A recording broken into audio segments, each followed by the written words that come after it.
morning and welcome back to Hammond's Upholstery. Apologies about the last video vlog being cut short. I could have swore I did the video for the end of that one, but apparently not. Anyway, on with today. So we're back in today and including the dog. Yeah, it doesn't look too happy here. So anyway, let's take a walk through and see what we've got going on. Right, another dining chair. We've done one in this cover already for the customer because as you can see, the leather or faux leather is peeling, so we've got to recover that in that fabric. We got a set of 6 antique dining chairs here that have been freshly polished and ready to be done. We've got this very large ottoman and cushions to go for that. The fabric has now come in, so we can get on with that stool soon, and then we've got this little stool here which has got to be painted and then covered in the grey velvet. So there you go. And this tiny little nursing child's chair in for a repair and a recover. But what I'm on with next is this. I'm gonna call it a Parker Knoll style chair. I haven't taken the bottom cloth off to confirm that it is a Parker Knoll. So that's what we're on with next, or what I'm on with next. I believe the fabric's in. I need to go and check that, and then I can get on with ripping it up. We're going to be reusing the seat cushion at the customer's request, quite frankly, because there's not much wrong with that. So let's get on with ripping this up.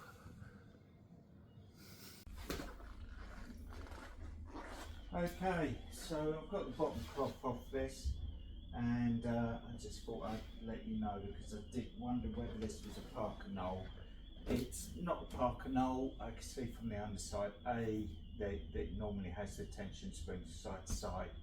This hasn't, but that's not always the case. Sometimes they're replaced by people and put a full seat in it rather than the seats that are in Parker Knolls, because they're not particularly great. But the fact is that this frame isn't polished or finished underneath and doesn't have the Parker Knoll stamp on it. It's a bit disappointing to see that the manufacturers have just used this polyurethane webbing. It's got no stretch in it. I just use it for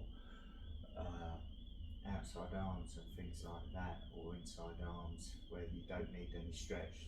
But they've mixed it up with the elastic webbing. A bit weird. I'm not totally sure whether that's how the manufacturers did this seat.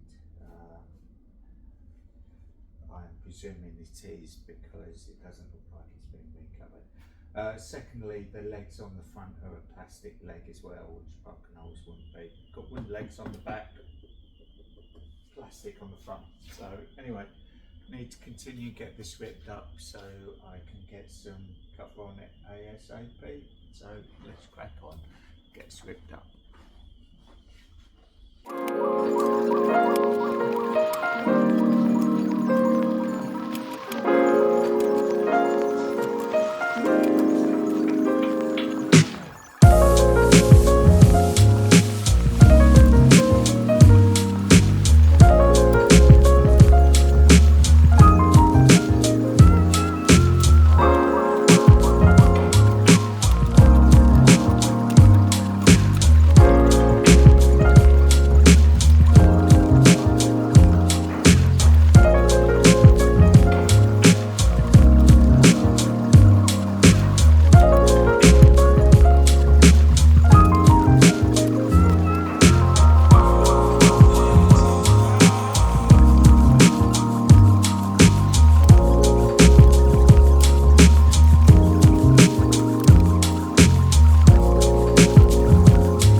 so it's ripped up. That was a bit arduous, as it always is. Took a couple of hours to get that ripped up to this condition. As you can see, there's a seat. I've ripped that out as well. I'm going to re-web that and canvas it. We'll be able to reuse the foam that was in there, but with a layer of Lux Bond over it. As you can see on the inside back there, just where my thumb is, there's 1, 2, 3 pieces, well, one's fell off, of Lux Bond stuffed in where the back was, in its first incarnation, had 3 buttons in it. So it's obviously been recovered once before. So there you go. You get your money's worth if you pay for something decent to start with. It'll last you. In the long run, the more you spend, the cheaper it is. I understand that there's cheap furniture out there for a reason, but it is really disposable. And so, you know, if you can afford to throw away furniture every 4 years, then I don't think you're doing that bad. If you spend a bit more and keep it for 20 years, it's a lot cheaper.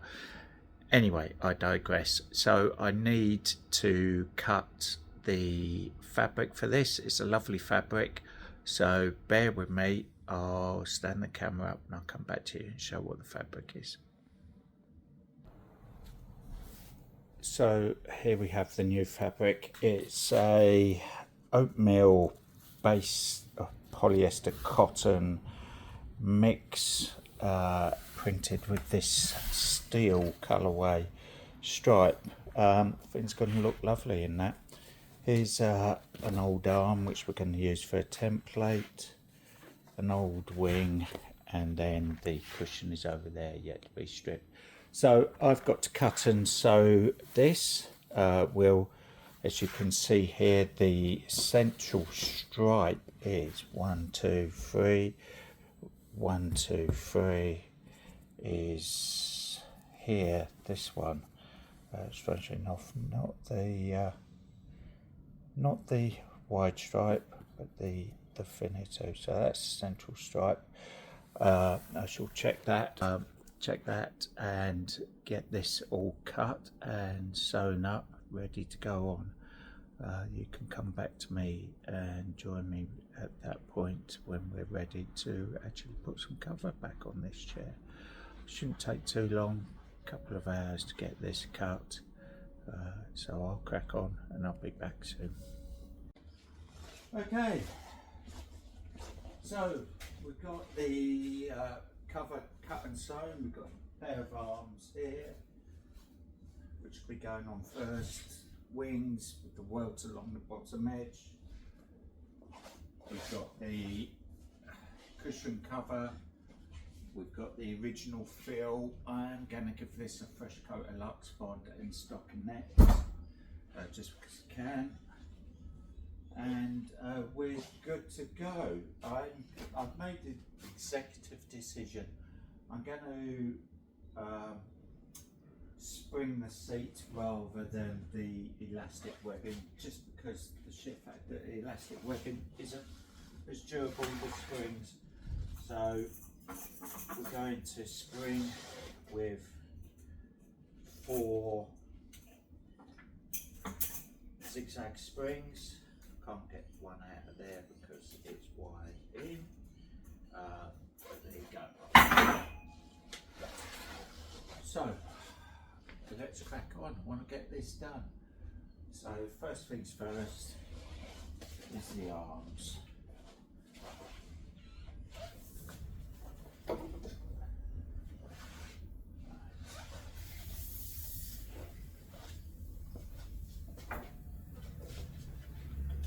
So let's get on with this. Which arm have I got here? I want to start with the left arm for some reason. Don't know why. There you go. Right, give that a quick spray with silicone just so it glides over.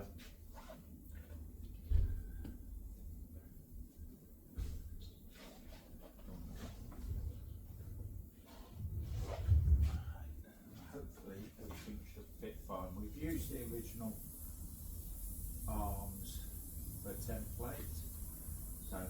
reason why it shouldn't all go back together quickly and nicely.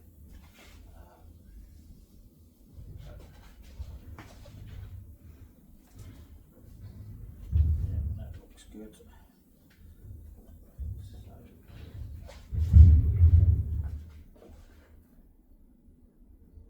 My apologies, I get told a lot on my videos that people can't hear particularly well, so I will try and speak up. I do tend to forget that I'm recording and mutter to myself a little bit, which isn't good when you're trying to do this sort of thing, so my apologies. I will try and speak up rather than muttering. So, feeds the facing on, and I've pulled the welt down on here. That's my first pull that I'm going to do. I'm just going to give a pull on the facing because we're getting a bit of a deviation in the stripe. And the stripes are great because they do allow you to see when something is pulled evenly. But in the same respect, they will show up any error.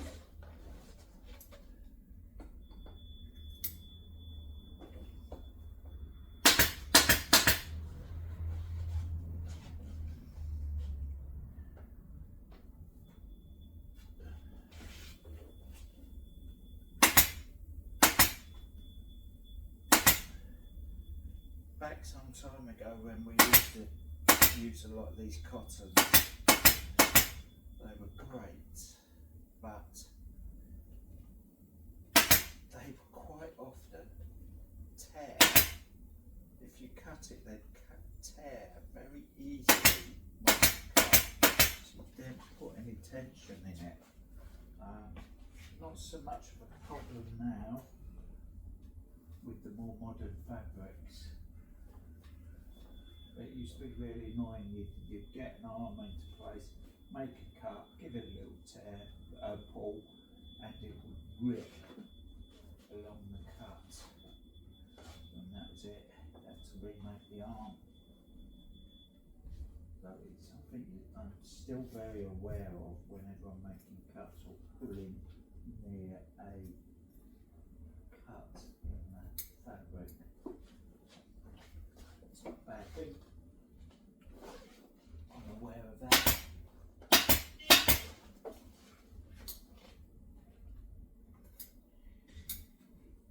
But it could be a right headache. Then some of the fabrics, the cotton velvets, were a very expensive product.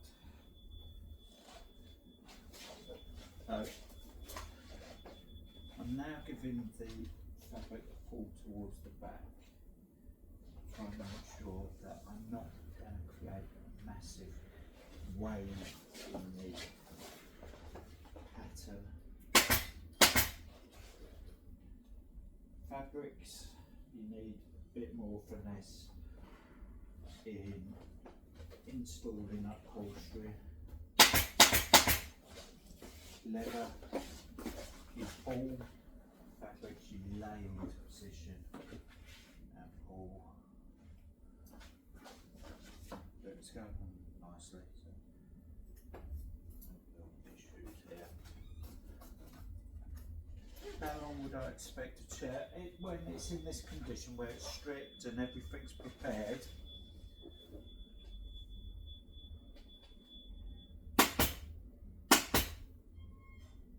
back in the day when we were doing contract stuff, not quite the same quality as this, but for hotels and so on, you could do 2 of these wing chairs in a day, but that was everything was prepared for you. Now I'd be happy to do 1 of these in a day because a lot of the time I have to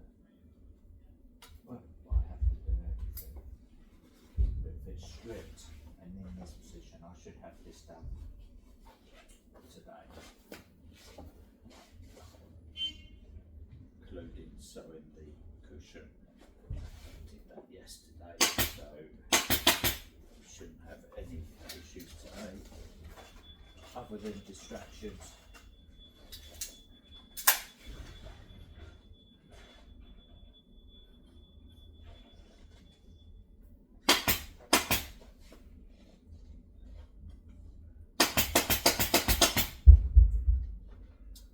So I'm stapling the arm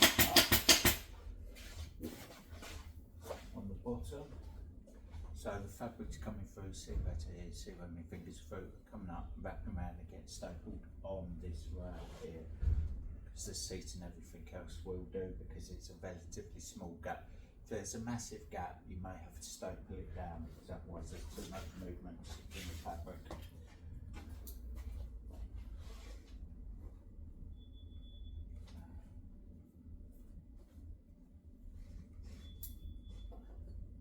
Next cut is to make them cut to go around this wing here. Now initially this chair,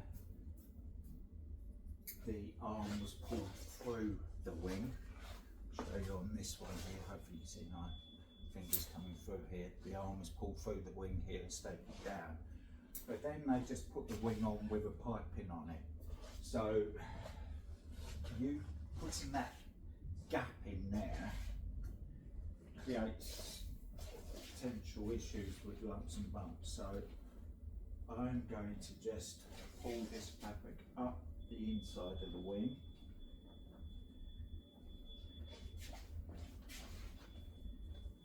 and then when I put the wing on, because it's got a welt on that bottom, pull that nice and tight across that fabric. You're not going to get your fingers through here anymore. So it sort of negates that being a potential issue at any point.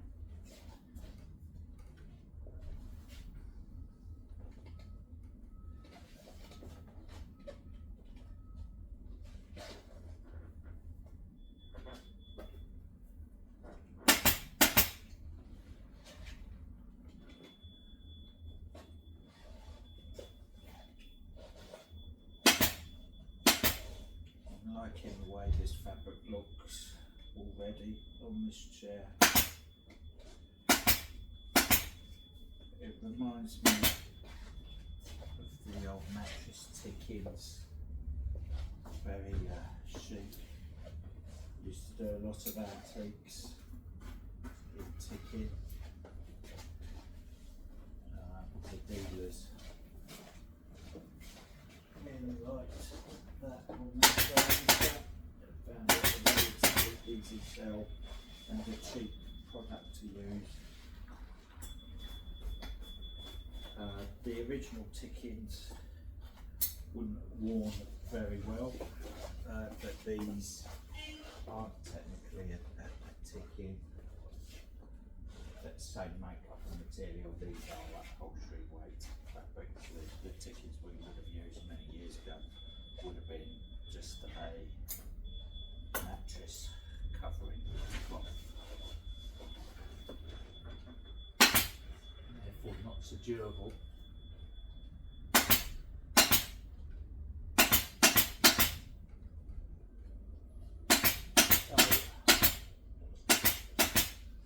That's pretty much one arm on. I'll do the right arm next as you look at the chair.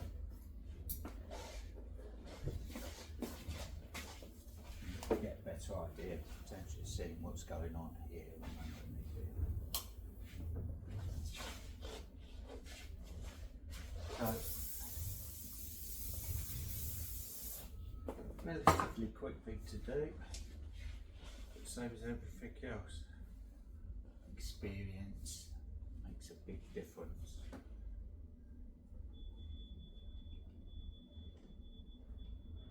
Just so, let me show you this. So when I'm putting this arm on, I'm opening up the welt salvage. I've got my palm of my hand here, so when I place this on, I'm pushing this on here, and then all this welt rolls over onto the top of the arm, so you get a nice edge. The welt then lays what I consider to be the correct way, and without any lumps and bumps.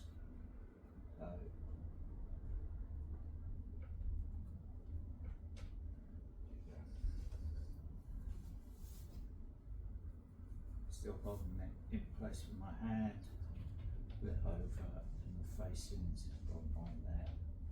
Lovely.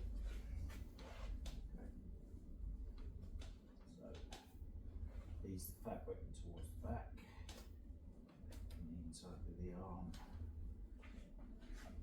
Make sure that the facing is turned the right way.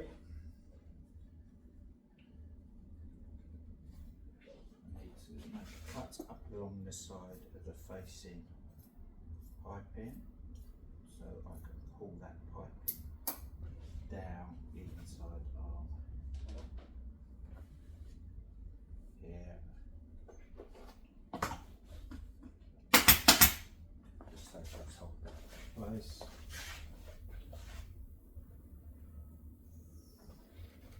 Pull the facing round again.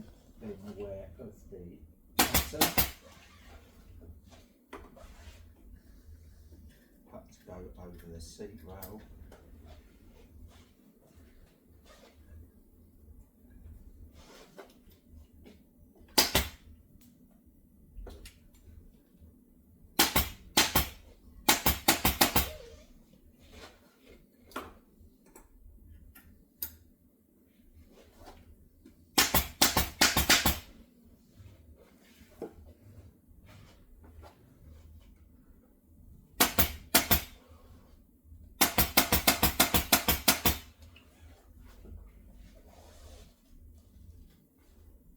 Now, look at pulling the fabric through top. So, where I'm concentrating now is a line through here. I'm pulling through here, so it holds this, keeps this facing pulled back, and it holds the fabric on before I make any cuts in the fabric.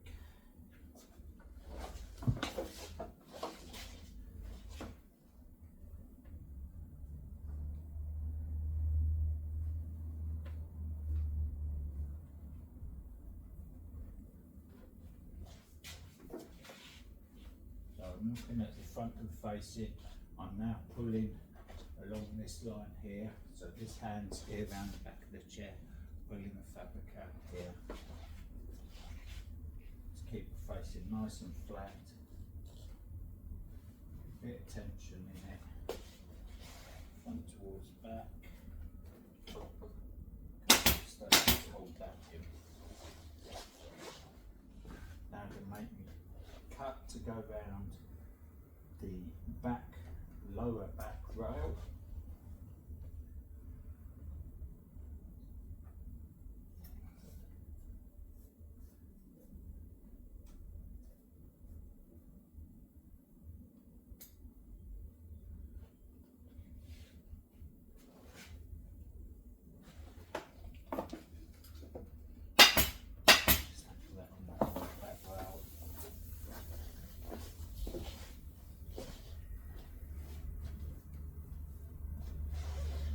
A little bit, cut's not quite deep enough. I want to cut a little bit more, but it's hard to undo a cut, so bit by bit.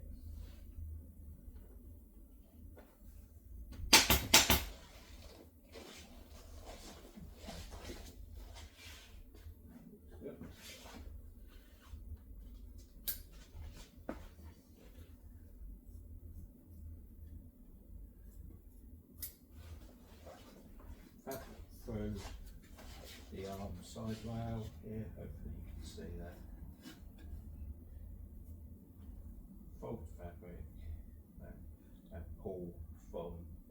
as if I'm coming this way from the front towards the back to get some tension. Just hold that.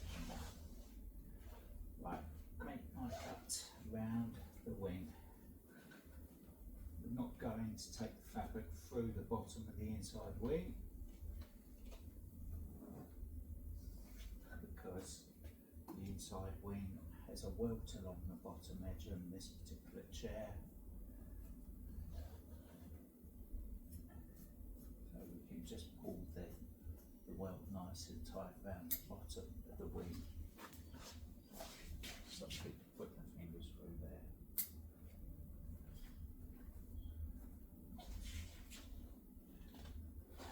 Before I do that, just start stapling the outside down.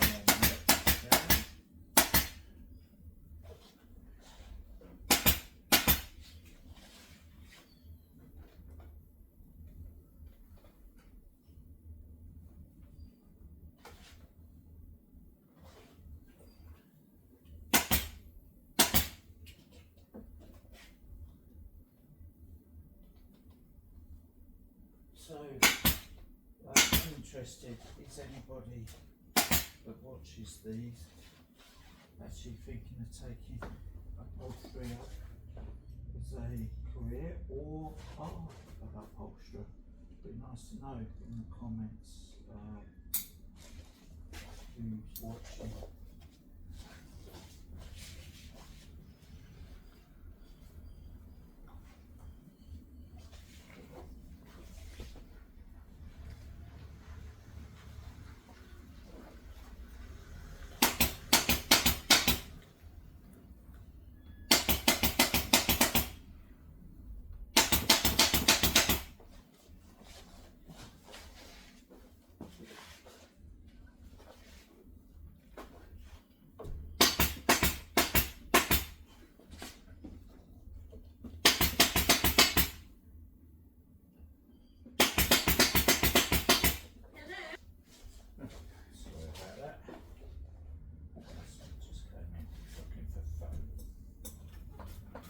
Stop muttering while sorry, I'm muttering. I've got a microphone on, but there's only so much you can do.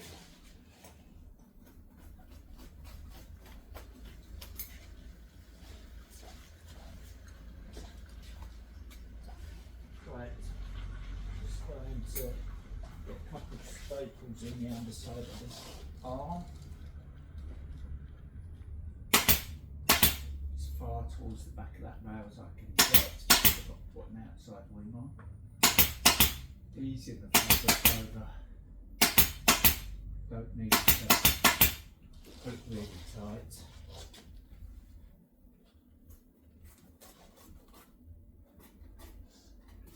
If I start pulling the inside arms really tight, then that may alter the cushion fitment. So that's the inside arms on relatively quick. I can do the inside wings. You can join me whilst I do one of them. So I find these easier to do than the chairs on the floor.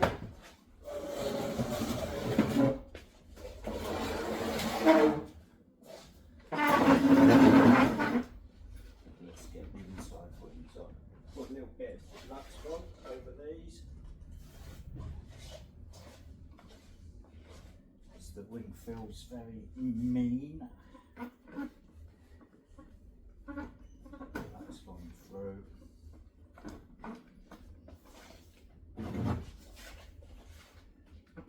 Few staples in there. So just hold it in position so when I'm moving over it doesn't creep.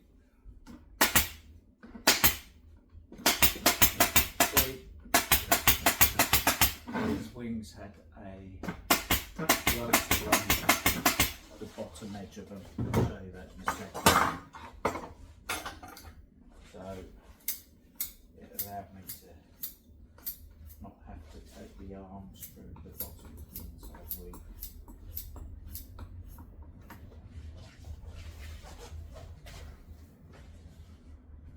Inside wing. So have the inside wing, see the welt along the bottom edge is shaped.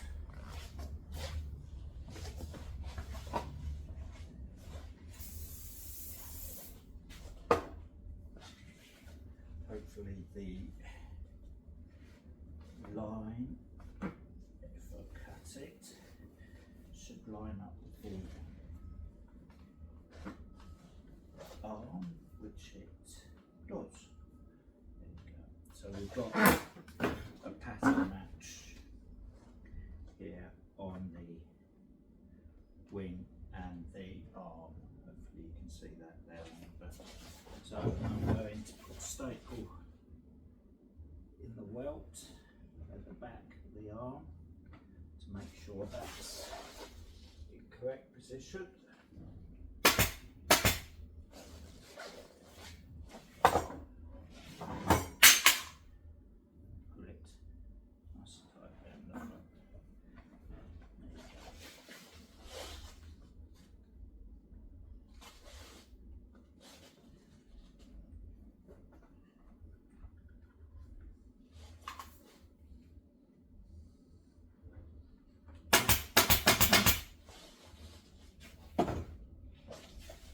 Keep the line vertical.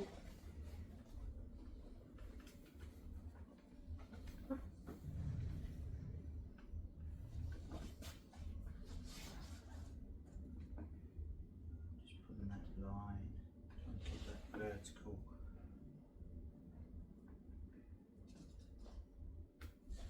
Staple in the top. Stapling that quite far down, so I've got plenty of movement here for the outside wing if I need to. So that's stapled on, so now is the time to make any cuts. So I've got to make a cut to go around the back top rail.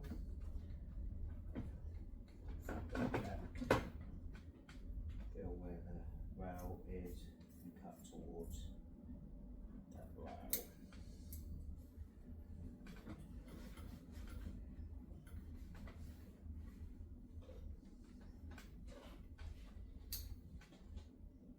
Feed make the top part of the rail covering up.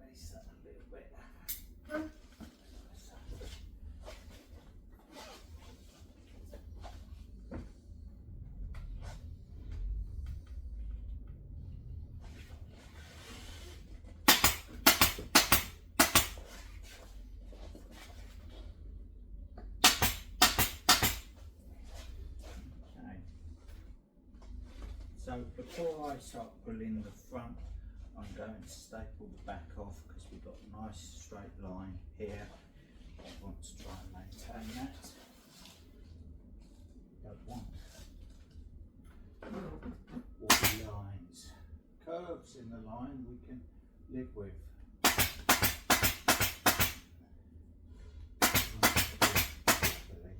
There's curves in it because it's upholstered. The fabric is covering over a curved surface.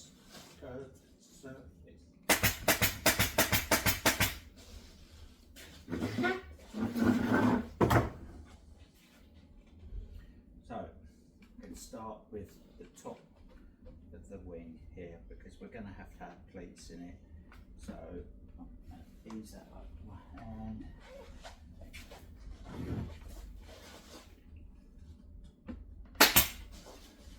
I can turn this round, so I'm going to come back to you. You'll be able to see what's going on better.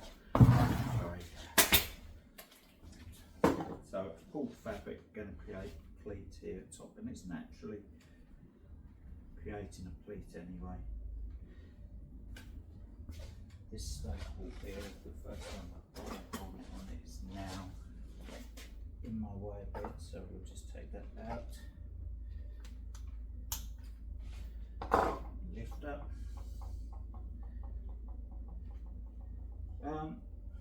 Tools and supplies. I'm sure you'll have your own local upholstery sundries suppliers that'll be able to help you out with tools. Preference for lifters is I like these 2-prong Osborne lifters. Very durable, take a lot of hammering, but they do wear out eventually. These I work well with these. There are lots of other different types of magic staple lifters. I don't think they're any better than that one. So we've got one pleat in, another pleat in the bottom. So I'm pulling the fabric upwards and folding this underneath and creates a pleat. I want the pleat to come like a V here to meet the bottom of the other pleat. I don't want it coming up high along this edge because I've got to put the outside wings along here, so I need to be able to conceal it.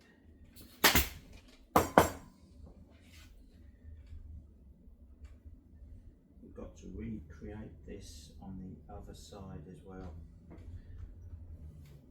So we've got matching pleats.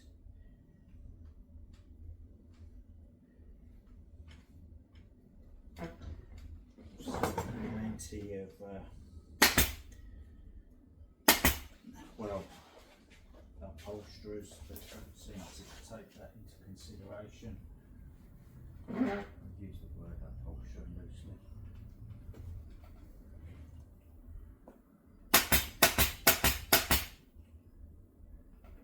Can't even have the same number of pleats on an arm here, alone in the same position.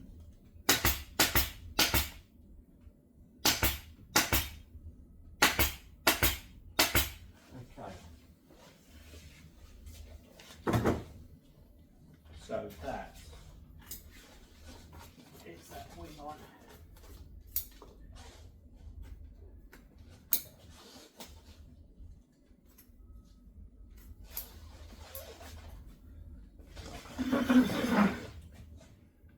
There's that wing on now. So the other one to do, and then we're on with the inside back. Now, as I said earlier, this inside back originally had 3 buttons in it. We're going to be doing it plain because we've not been asked to put the buttons in it. I don't think the customer even knew they originally had buttons in it. We'll do it plain, so it's going to need a Lux bond over it and mark the centre to make sure the line's straight. So that's straightforward enough. I'll come back to you when that's done and when I'm doing the seat, which shouldn't be too long. But you don't need to see me do this wing. The inside back is just like the wing.